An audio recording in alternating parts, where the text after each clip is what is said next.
పిల్లాడు ఇంటికి రాగానే పిల్లలు ఉన్నవాళ్ళు ఒక అభ్యాసం చేయండి. నా తండ్రి నువ్వు వచ్చావు అంతే చాలరా. అమ్మా ఇవాళ బడిలో ఏం జరిగిందంటే ఏం జరిగిందిరా అని చెప్పేసి భారతంలో రామాయణంలో ఘట్టం విన్నంత ఆసక్తిగా వినా. చెప్పావులే సోది ట్యూషన్కి వెళ్ళిపో అనకూడదు. రాగానే అవి ఇవి చెప్పొద్దని చెప్పానా? ఎవరికి చెప్తారమ్మా? నీకు చెప్పకపోతే తల్లి చేయాలి ఈ పని. ఆ బ్యాగ్ తీసుకుని అక్కడ పారేసి ఏంటి నాన్న ఏం జరిగింది? వాడు చెప్పిన కథ అంతా భగవద్గీత విన్నంత ఆశ్చర్యకరంగా వినాలి. వాడు ఇంత చేసేదంటే వాడు పక్కవాడు ఏదో చేశాడు, మాస్టర్ ఏదో ఓటాను అదే చెప్తాడు. మా అప్పుడు ఎప్పుడు ఇలా జరగలేదురా. ఇలా చెబితే కలిగే ప్రయోజనం చెబుతున్నాను నేను.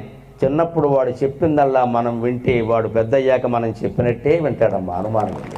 మా అమ్మ నేను ఏం చెబితే అది వింది, పెద్దయ్యాక అర్థమవుతుంది నేను చెప్పిందా సోది తప్పితే ఏం లేదని. అయినా మా అమ్మ ఓపికగా ఉంది. మా నాన్నగారు పెద్ద ఆఫీసర్, ఆయన కూడా ఒళ్ళో కూర్చోపెట్టుకుని దశరథ మహారాజు రాముడు కబుర్లు విన్నట్టుగా విన్నాడు. మా నాన్న ఎంత గొప్పవాడు అని ఆయన కూడా అలాగే ఉంటాడండి.